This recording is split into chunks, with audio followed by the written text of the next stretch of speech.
Hello, fellow gamers, and welcome to the Video Gamers Podcast. GTA 6 got delayed till 2026. It's probably scared of going up against Expedition 33. Borderlands 4 goes next gen. Oh, nope. It still looks like Borderlands. And Xbox joins Nintendo in digging deeper into gamers' pockets.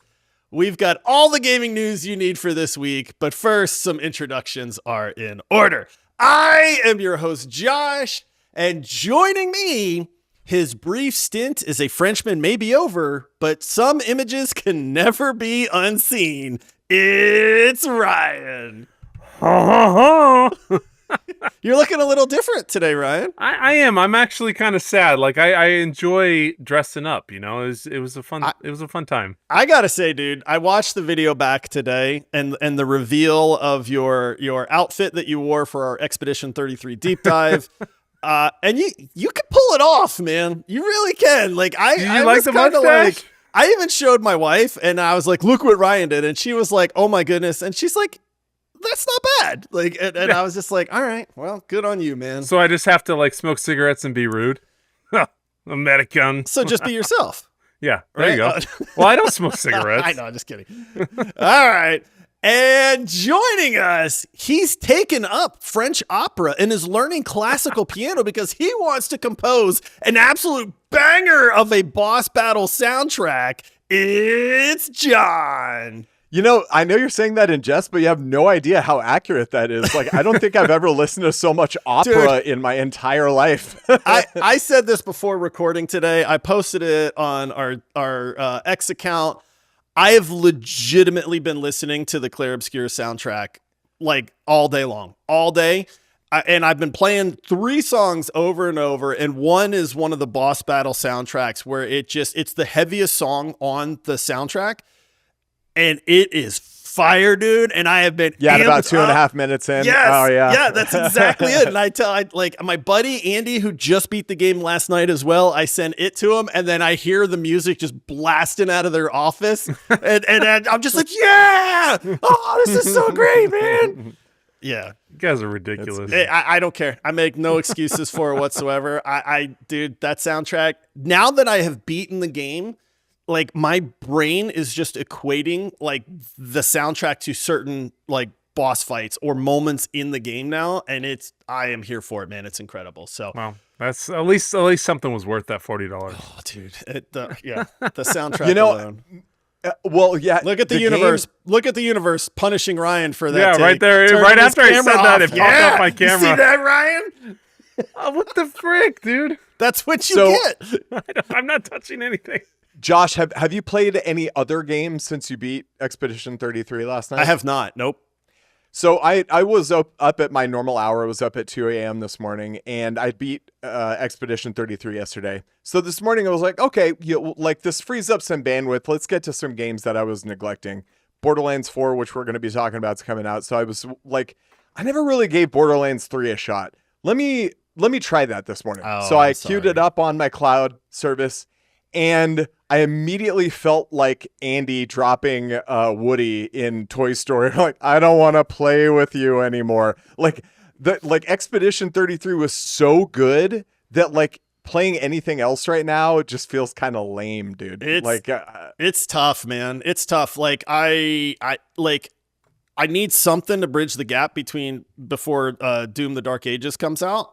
And it's like, I don't know what I want to play. Like, obviously I'll play some Rivals here and there, but Rivals is kind of starting to wear on it just a little bit. A little bit. Yeah. So dude, I don't know what's going on right now. Ryan's camera is not working. Stop touching the cord. I'm Ryan. not touching anything. anything. Have you thought about maybe getting a new cord, for this camera of yours? This is what happens when you insult the baguette gods. Dude. Like you can take the boy out of France, but you can't take the France out of the boy. Yeah. You get punished for it. Well, guys, nobody wants to see me. I'm not in costume, so nobody wants to see me anyway. Oh my goodness, man. That's fair. So guys, we got a lot of news to cover. So let's just get into it, man. I think the big news for this week is that GTA 6 got delayed. and Ryan's hopes of, making any kind of showing in our yearly draft completely went down the toilet. I concede. I'm out. I'm tapping out right now. It's bad. It's bad. Dude, I will say this, Ryan. Even if GTA 6 released this year, I'm not sure you're winning that draft, dude. Like, against me, I have Kingdom Come 2. You had a pretty good team, dude. I have Expedition 33. I've got the the two Game of Alter. the Year candidates right there. I got banger after banger. So Jostradamus right here. It's great, man. It's great. But so is this surprising to you guys that GTA 6 got delayed to 2026? No. GTA Online and GTA 5 are doing just fine. There's no financial pressure for them to move on. And frankly, I would rather them wait and get it right than release it early. And anyway, so it's fine. Yeah, I agree. It's so frustrating. Like, I mean, 6 months, 8 months, like whatever the time span is going to be on your delays. I don't understand how these developers can't foresee that. And I know I've said this before, but you got to have some idea like, oh, we may not hit it, within a week or two. That's one thing. But like 6 months, 8 months, like that's a long time. That's a lot of development that goes into a game. Like, to push it off that far, I mean, maybe they're giving themselves a little bit of a cushion and some wiggle room, but I just hate these announcements. Like, the Oblivion Shadow Drop was my favorite thing ever because it was like, hey, we're going to release this game. Boom, here it is. And that was it. And it was exciting. It was fun. It was in the moment. It was done, and you got to play it right away. I just hate waiting 15 years to wait for a game, Well, the other thing is we might, because they said that the release is now May of 2026. Yeah. We might get closer to that and they go, yeah, it's still not ready, guys. Still not ready. I mean, that is a possibility. This doesn't surprise me. I was honestly more surprised that they were aiming for 2025. I think just about everybody in the world thought it was going to release in 2026. So this is not a shock to me at all. I'm okay with it, man. I know we hate delays and things like that, but we have learned over the years to be patient as gamers. And as much as we go, man, I wanted GTA 6 this year, it's never good to rush a game out the door. And I think time and time again, we've seen that as gamers. Cyberpunk 2077 is probably the most famous example of you should not have released this game in the condition that it was in. You should have taken another 6 months or honestly a year and released the most awesome game that the world has seen, which honestly, Cyberpunk 2077 in its current state is a top 5 game of all time for me. It was not that at release, but now it's honestly, it's up there with the experience that it is.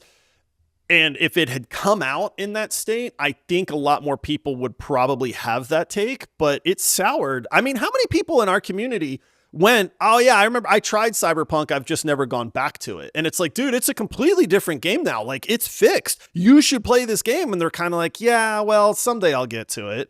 Yeah. That's the problem with the negative feedback loop, though, is that it had such poor reviews when it came out that there's a lot of people that probably didn't even give it the light of the day. Like when Last of Us 2 came out, there was a whole lot of controversy about certain aspects of the narrative in the game. And people review bombed it. And I was actually one of those people that was affected. It got so much negative publicity that I didn't even touch it. I have to imagine Cyberpunk 2077 is the same. It was released in a poor state, but everybody I know who's played it in its current state has been like, it is a top of all time game. It is, like so legitimately good. It is. So good. But yeah, I mean, I think as like, gamers, we go, well, of course I'm going to go back and try this, but I think there is a vast majority of people that are going to say, oh no, all I heard was bad stuff and I'm not going to play it. And you just kind of check it off, out of the brain and make room for something else. And it's like, but you're missing out on this. So let me ask you another question. Do you think that GTA 6 will be the greatest game ever made? No, they already made that game. It's Expedition. Oh, yeah. Oh, Ryan's face. I wish I had a trash can to puke into right now. Oh man, guys, Sacred blue. It was like you smacked Ryan, dude. You can quote me on this, guy.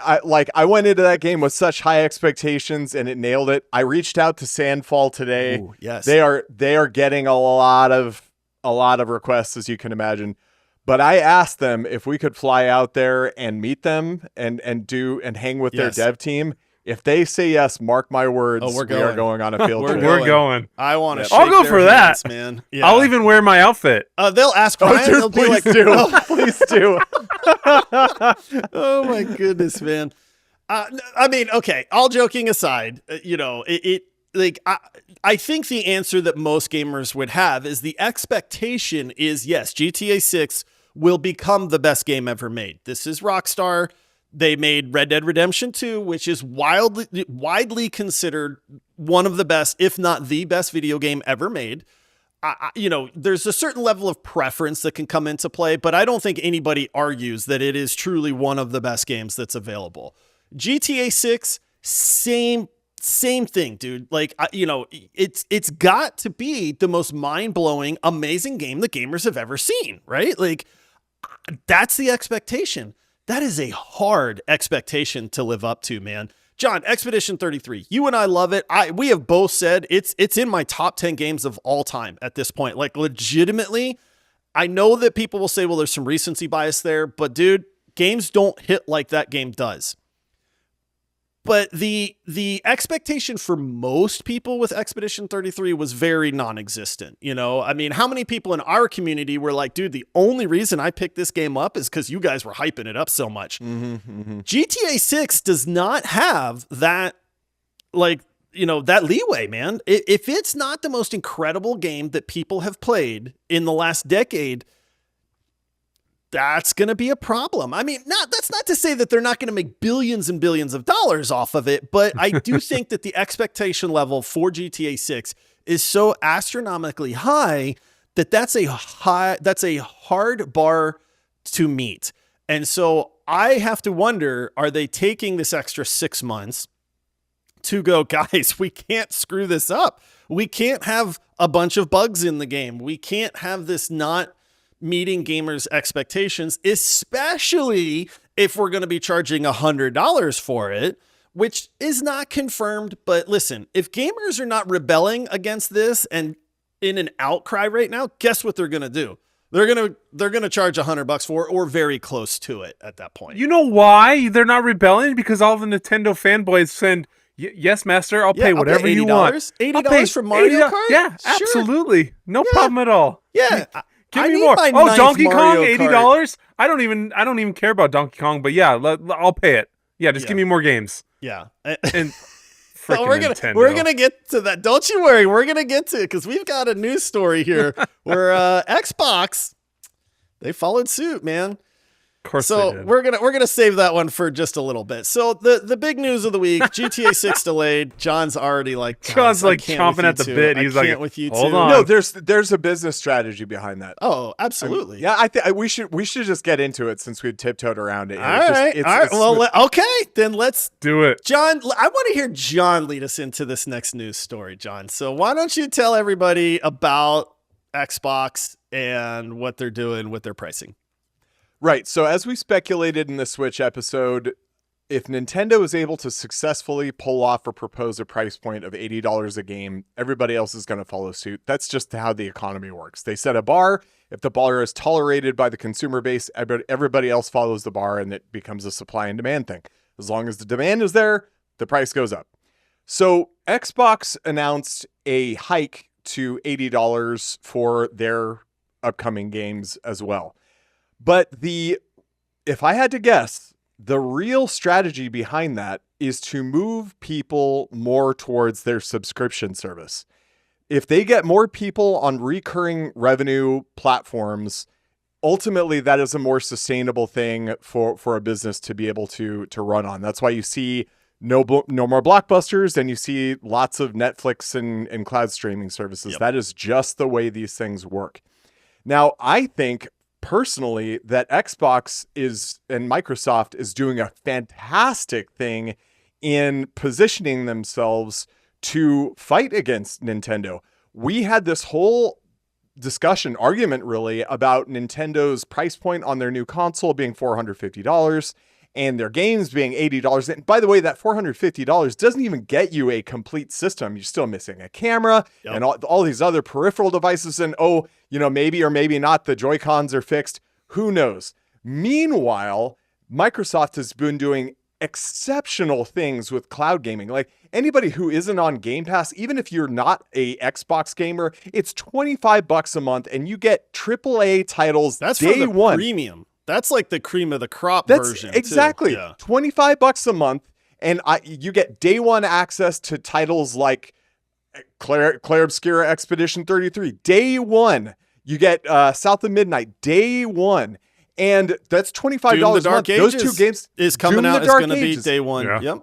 Day one. You don't even need a console. I'm playing like I was playing. I played South of Midnight end to end on my TV with no console, just streamed it right to my TV. And I think that Microsoft is doing the financially responsible thing by basically making the Nintendo Switch argument obsolete. Like, you don't even need that thing. Backbone is a peripheral device, which they sent Ryan and I this little device. Hopefully people are watching the video here. But this little device, the MSRP for the first version was $100. So I'm assuming that this Pro version is going to probably be in the ballpark of $150, $200. And it connects to your phone. And all of a sudden, your phone is now a portable gaming rig where, yeah, you're not going to get Mario Brothers. You're not going to get Zelda, but you get Halo on the go, man. You get Borderlands on the go. You get Claire Obscure. Freaking Claire Obscure, AAA high lift title, day one on your freaking phone for a fraction of the price. So it seems weird that Xbox is positioning their download titles at $80 or their physical titles are at $80 or whatever. But I think that the grand strategy is to move people more towards that subscription service, which Nintendo currently cannot compete with. That's very true. Yeah. Yeah, I mean, this is one of those things where, we have picked on the Switch 2 a pretty good bit. We've been picking on Nintendo a pretty good bit, but it's only because Nintendo is kind of leading the charge in this case. And like you said, sure enough, and we talked about this. We said, dude, if Nintendo does this and gets away with it, everybody else will follow suit. Yeah. And here you go. The dominoes are starting to fall, and Xbox has said, dude, yep, we're raising the price of our games too. They cost a lot of money to make. Not every game is successful. So we're bumping the price of these, they're premium games. That doesn't mean that every game in the world is going to be $80. And that's also not the case with Nintendo. It's the big games, the first party games, the games that everybody wants to play. Those are going to be your premium $80 games. If it's an indie title or a smaller game, you're probably not looking at $80 for it. But I am with you 100%, John, in that Xbox is smart. They can't compete with the Switch in like the first party titles and the loyalty that Nintendo has and just kind of the market that Nintendo has. So you don't want to go head to head with Nintendo in that regard. So how do you establish, yourself against PlayStation and Nintendo? And I agree. I think Xbox is doing a masterful job at it to say, hey, dude, Game Pass is where it's at. I have had Game Pass for probably over the last 2 years a dozen times. Now, I sign up, I play the game I want, and then I cancel it because I'll go 4 or 5 months without a game, and then I sign back up. I pay the $10 or I think it's $19 now for the non-ultimate one, but the PC Game Pass. I play the game, and the way I look at it is I'm buying this game for $20. I get that I don't get to keep it. It's a subscription service, but if I can play this game for $20, that's cheaper than me paying $60 for it. So financially, that makes sense for me. I think this is a good move for Xbox. Like, legitimately, I think this is how they compete. They can't compete with PlayStation on the first-party exclusives. They're not going to. So where is their niche in the gaming market? It is through Game Pass, and we're seeing this more and more because Game Pass used to get, like, the cool game occasionally, and now we're seeing where it's like, dude, this game, this hot title, Claire Obscure, Doom the Dark Ages, South of Midnight, maybe not was a big title, but but it's a big hit for them on Blueprints. Blueprints, yeah, another Blueprints one, on there. right? Yeah. Yes, like Day so one. we're seeing where they are much more willing to put these big name titles on Game Pass now because it is driving people to Game Pass. And even us, dude, Xbox don't pay us a dime. But how often are people in our community saying, guys, like, I have a problem. I want a new game, but, you know, I don't get paid for 2 weeks. And we're like, dude, Game Pass. Like, sign up. You know, like, you can play the game you want for a month and then just cancel your subscription if you want to. But, like, we don't get anything out of that other than just sharing a love of games and people being able to experience them. But it's working, man. And so you have to give them credit for that. I agree with you 100%. This is not trying to, I don't think their goal is to get $80 games sold to people. I think their goal is to say, dude, the better option here is go sign up for Game Pass, you know? Yeah, absolutely. Yeah. Whereas I do think Nintendo's goal is, please give us $80 for this tiny little cartridge so you can play Mario Kart. I think Xbox is smart, man. And so the big question now is PlayStation going to follow suit? Ooh. Well, and they will. I think that we have a precedent for that in the past when DVD was evolving into what is now Blu-ray. I don't know if you guys remember this, but there was a technology competition between HD DVD and Blu-ray. HD DVD came out first, arguably had the better name because it's literally the DVD, what you're used to, plus HD. But Sony ended up executing their business plan better and won out. I think it is extremely possible, if not likely, that Sony will follow suit with their own cloud service. But we'll see. I think Sony, and Nintendo will have to follow too. So here's the problem, and again, we don't console war. Whatever you want to play your games on, man, we're happy for you, right? But people love to try to console war things, and so it's like, you know, I'm not trying to pit these consoles against each other, but I do think that you have three major players in a market that are all trying to compete and saying, like, look, we have to compete with these people, but we don't want to go head to head with them. And I think that they are starting to find out how they can make that work. Again, Nintendo, they're the kings of get grandma and grandpa involved, get the young kids involved, make it easy for people to play these games on these consoles so there is no complication whatsoever, and that will sell. Your first-party IPs are the most iconic things in existence, and you're going to lean into that. Xbox and PlayStation have been kind of warring head-to-head over the decades.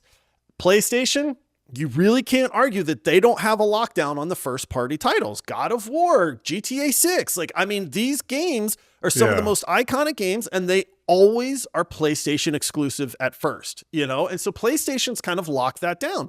What does Xbox have? Well, for a long time, they were trying to compete in the first-party titles with things like Gears of War and Halo and stuff like that, but they just can't keep up. And so now Xbox, and you have to admit, they're the leader in the subscription model, this Xbox Game Pass. I don't do any cloud gaming, so I really can't speak to that. But from my understanding, talking to you, John, and other people that do, Xbox makes it very easy, very clean, and it's simple to do. And it seems to work really, really well. So I think that they have kind of found that niche, and they're going to continue to push people towards that and say, look, if you want to play these games, all you got to do is have this monthly subscription, and just you sign can play up them to your heart's content, man. Just sign up. That's so wild because that's what we've been talking about it for a long time is like, man, PlayStation, what is Xbox and Microsoft going to do? Like, how are they going to beat Sony? How are they going to beat PlayStation? They have all these exclusives. They have a better system. Like, what is going to happen here? And I mean, I found myself, I signed up. Same with you, John. I got the Backbone. I'm like, you know what? I'm going to sign up for because I had the Game Pass for the PC. I'm like, I'm going to do the Ultimate, get it for my Xbox that I have because I do have an Xbox, and then it'll work for my phone as well because I have the Xbox app on my phone. And then my daughter comes to me. She's like, Dad, there's so many games on here. I downloaded this. I downloaded that. She's like, this is awesome. And it was like $10 more than what I was already paying for the PC one. So to have the ability to have for a buffet of games, access to this library where it's like, all right, kid, you go and try whatever you want and figure out what you want to play and love. And I don't have to go shell out $60, $70, soon to be $80 for a game that the kid may not like, you know, when they're getting day one access. Like, that's for me, that is Xbox making that leap back over. Sony and PlayStation are going to have to respond in some manner. I don't know what it's going to be, but I am impressed on how this is kind of transpired and how everything's played out. Yeah. And Nintendo is at the bottom of this race when it comes to their online service and the eShop. And I mean, I saw an article, it's not something we're covering, but even developers were going to Nintendo and saying, dude, you have got to fix your eShop, man. Like, you guys suck at distributing games and making it easy for people to buy these. Yes. So this is something I know we're spending way too much time on this topic, but I wanted to make this point. We, in the Switch episode, were having some counter arguments about the stick drift of the Joy-Cons and whether or not that was intentional. We have our opposing opinions on that. But in general, I think that the Japanese mindset, which Nintendo is still, at its core, a Japanese company fundamentally, the Japanese people tend to, or I should say culture tends to pride itself in refinement of quality, but that does not necessarily mean that they are the most current culturally. If you go to Tokyo, Japan, anywhere in Japan really, but even Tokyo, which you think of as this like cyberpunky futuristic city, people still use fax machines there. Wow. You still have to sign things physically, sometimes with a stamp. Like if you live there, you have to like literally go get a physical stamp to sign documents with. And Microsoft has always been sort of at the cutting edge of tech.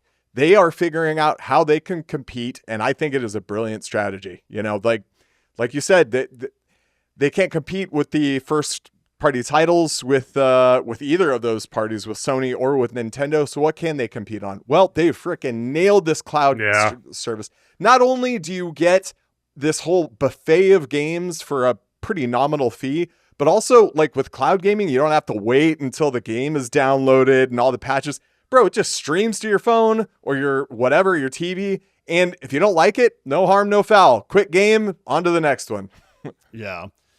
All right, let's move on a little bit, guys, because we got two more things to cover here quickly. We hinted at Borderlands 4.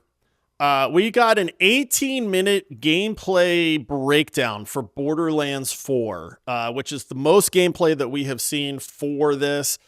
I have said I'm not excited for Borderlands 4. I am a huge fan of Borderlands 1 and 2. 3 was fun, but kind of fell off. And then Tiny Tina's Wonderlands, I was honestly pretty disappointed in.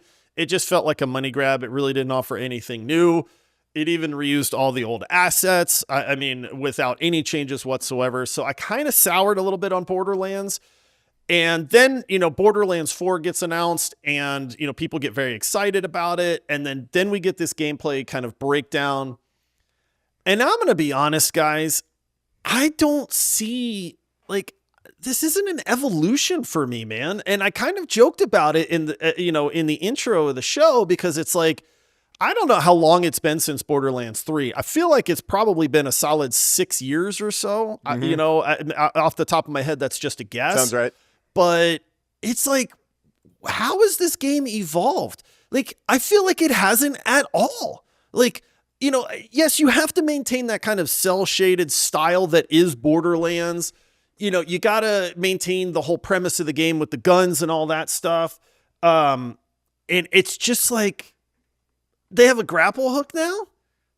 Cool. And in the gameplay, they showed the guy slide at one point. They're like, oh, you can run and slide. And I'm like, dude, this is what you're showing off? The fact that there's a grapple hook and I can slide on the ground. These are not game evolutions, man. Games have been doing this crap for a decade now. If this is what you're showing me, been doing it for a decade. I have massive concerns about your game at this point, man. No, but you don't understand. You can slide. Wait, on the ground? You could slide in 3. On the ground, man. You can slide.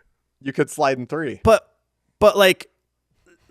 is it but I can run, right? I can still run forward, right? You can, but you can also slide. But I don't think you're getting it. You can slide. Oh my goodness, guys. This is the greatest thing I've ever seen in a video game. I'm not going to rant on this now because we've already gone long, but listen, there is a rant inside of me that is brewing right now. Okay. Save it and fester it. I'm going to fester it because it's not ready yet, but I'm just letting people know, dude, that Borderlands 4, I am sadly very, very disinterested in, because I have seen nothing that has shown me that this beloved franchise has evolved in any way possible, dude. And the recent things you have shown me have kind of already like just reinforced that you're not putting a lot of effort into this franchise. And if you're not putting a lot of effort into it, then why am I supposed to be excited about it, you know, at that point? So am I on an island here? Like, what do you guys think about this? Because I think you're right, Josh. This sort of feels like the most recent Captain America movie with Red Hulk a little bit, where it's just like, well, we could squeeze some more juice out of this lemon, man. I know it's already like dismantled over there. Yeah. We juiced it 100 times, but there's probably a few more drops in there. Let's just give it another squeeze. But yeah, there's no innovation. I think that there's probably a certain number of diehard Borderlands fans out there, which I love it, man. I love the art style. I'm cosplaying as a psycho from Borderlands at FanFusion. Yeah, nothing new, nothing terribly exciting. Well, I guess we'll have to see when it there comes is out. something new. You can slide and there's a grapple hook. And I know this is the first time we've seen that in a video game, you know, so this is mind-blowing tech, you know, but it's like, that's the problem, man. I know there's new Vault Hunters, and they tried to make this. This is one of those trailers that I just kept going like, really, guys? This is what you're showing me? Like, really? Is this the best you have to show? And they went, oh, but we're pulling back on the toilet humor, guys. And I went, okay, so?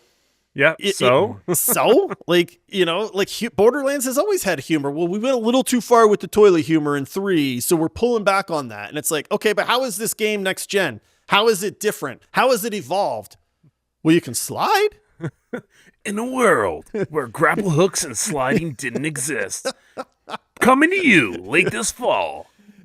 Borderlands 4. I'm not trying. Listen, Tokyo Drift. I love Tokyo Borderlands. I love Borderlands. I've played every single Borderlands that has existed. I love playing it with friends. I've had a blast. I'm just kind of starting to sour on this, like, let's just rehash everything we've always done and just slap a new number on it and people will snatch it up, you know? And so I'm starting to, you know, be the old man that's shaking my fist and going like, but I want something new, you know? And they're like, nah, dude, you're going to buy this anyway. And I'm like, you're probably hard, right. It's hard to keep the core of something that was so innovative and changed kind of gaming, but then re-innovate as you progress, you know, with keeping what you were. I get it, but also, you know, it's almost like it is like lazy development, you know, and I'm not a developer. I don't know what it is, but it's hard to say that once you get established and you're making your 4th version of a game, how innovative are you going to be? Like, hey, this has worked. Let's do it again and do a couple new things, you know? Right, and this is exactly why, like, for instance, the GTA 6 delay, I respect it, man. I mean, it could be that during play testing, they got a lot of this negative feedback. We're like, hey, guys, you know, this kind of feels like the same thing, rinse, recycle, repeat here. Like, is there any innovation? And they might have went like, you know, Rockstar, I think, is a studio that operates with integrity. And they might have went, you know what? We need a lot of work, guys. This ain't it. You know, I hope that's the case anyways. Yeah. All right, so that rant, I'm just going to let this stew a little while, guys. Yeah. Wait till we get closer to release. We get a couple more trailers, and then I'll put it on low and let it sit there, baby. It's going to simmer, man. Just slow cooking. Simmer. Yeah. Just simmer away. All right, and then we're quickly apart. running out of time on this. So, you know, we want to give a huge shout out to our good friends over at Warhorse Studios, Kingdom Come Deliverance 2, which, you know, at the time of its release, we were saying, guys, this is absolutely a Game of the Year contender. It absolutely is a Game of the Year contender. I think, especially with GTA 6 getting delayed, I think that the Game of the Year is going to come down to Expedition 33 versus Kingdom Come Deliverance 2. Yep. What a showdown. I mean, you really can't lose either way, which I absolutely love. But, you know, the news is that the game has been very successful. It has passed 3 million copies sold, which is incredible. Congratulations to our friends over at Warhorse Studios. You all put together a fantastic game. This is what happens when developers make a game with passion and love and make it for gamers and take their time with it. And so kudos to all of you.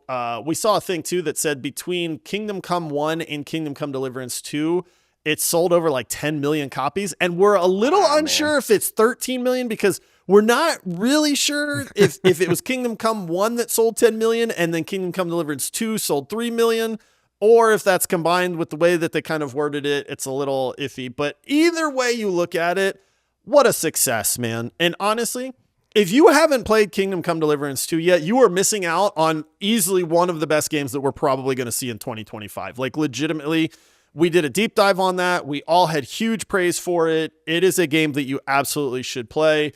It's incredible. So congratulations over there.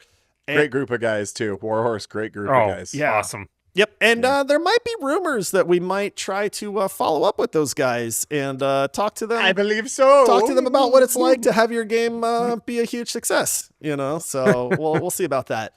And then this is just a very quick rumor. I hate Get it out. Let it out. Come on, get it out. It's like, well, this guy's a leaker, but that just sounds weird. And, you know, this known leaker, you know, a Valve insider is the official title there. But this guy that knows about Valve and the goings on of the company has come out and said, hey guys, Half-Life 3 is playable end to end. Not only does the game exist, but it is playable from beginning to end. They're working on polishing it, but this game exists. Josh, your tinfoil hat. It's tilting. What are you doing? Fix I it. will believe it when I see it, guys. And, you know, you talk about a game that better blow people away. Like, okay, GTA 6, Half-Life 3, side by side, sitting in front of you guys. Which one are you going for first? Oh, Half-Life 3. Half-Life. Yeah. Is that not the craziest thing in the world to say, though? Because do you know how many millions of people are going GTA 6, guys? Yeah. But Half-Life 3 has been the unicorn that the gaming world has been looking for 20 years now, man. It's one of the best franchises ever.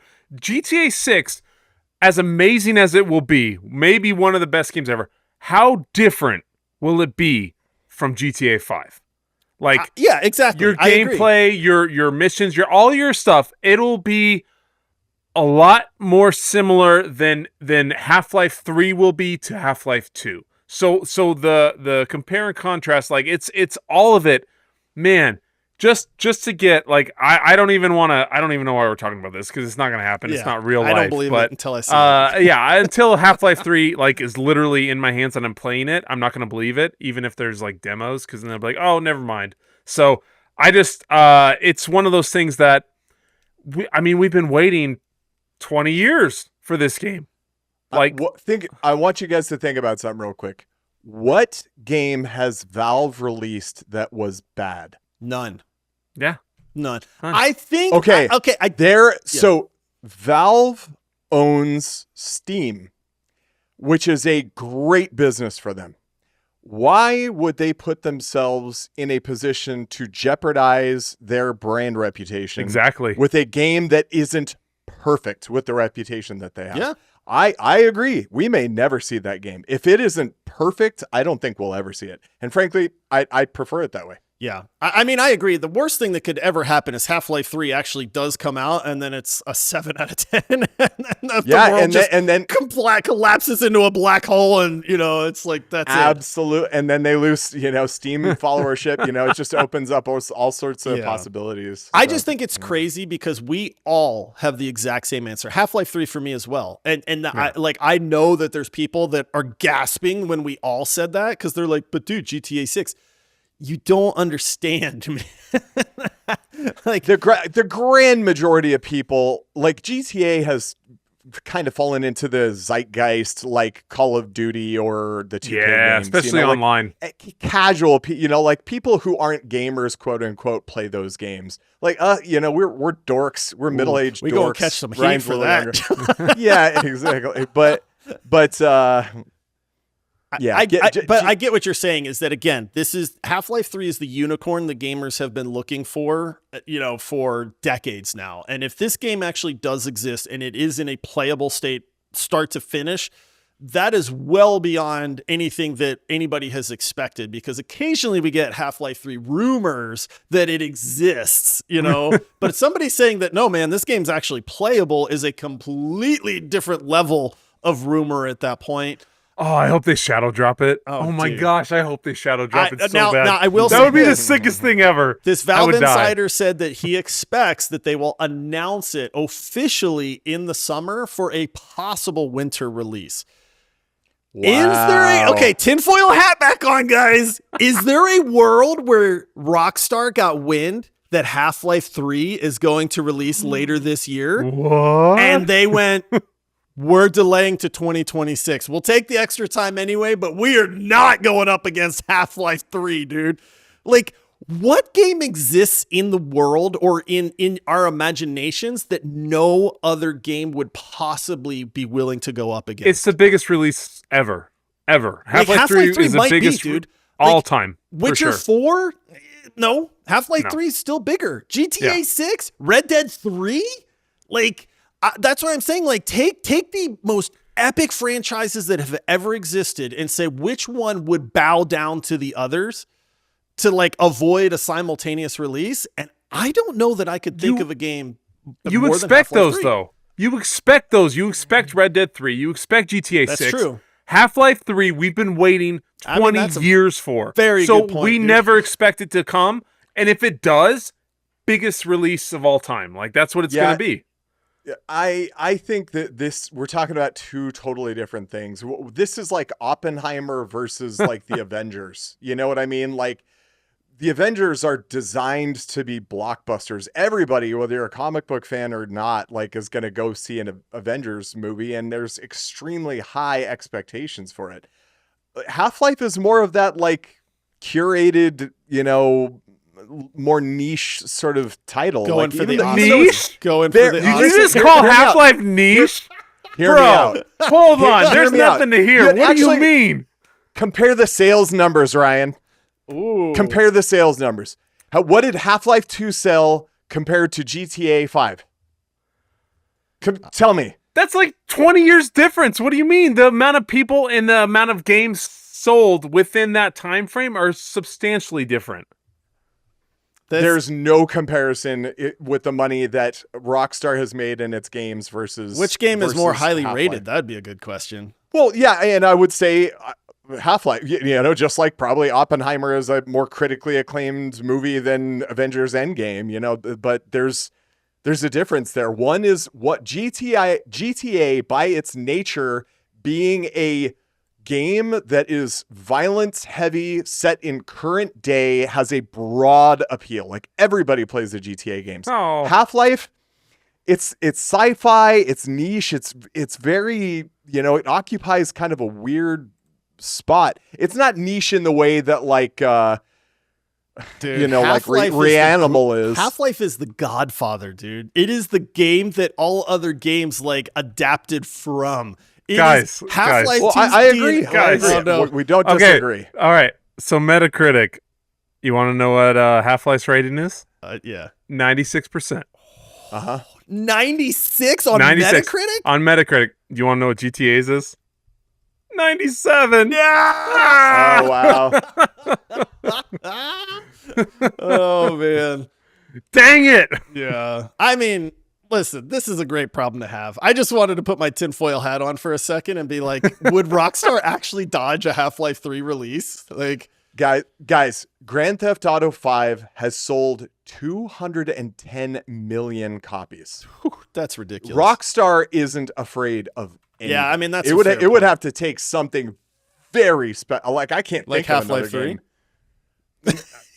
Half-Life 3 probably, I don't have the numbers available to me, but Half-Life's been out quite a bit longer than GTA 5 has also. But I'm willing to bet that that Half-Life 2 probably sold 20% of that. Half-Life 2, 29 million copies as of 1 year ago. Yeah, so 15% of that. Yeah. Yeah. Yeah. Rockstar ain't afraid. I of don't like anybody. this I conversation. know, I don't like where it this doesn't went. All make right, me guys, feel good. That's gonna do it for this episode, everybody. Thank you for joining us. We're just ending this right here. So until next time, happy gaming. Half-Life forever! Wow! Toodly doodly.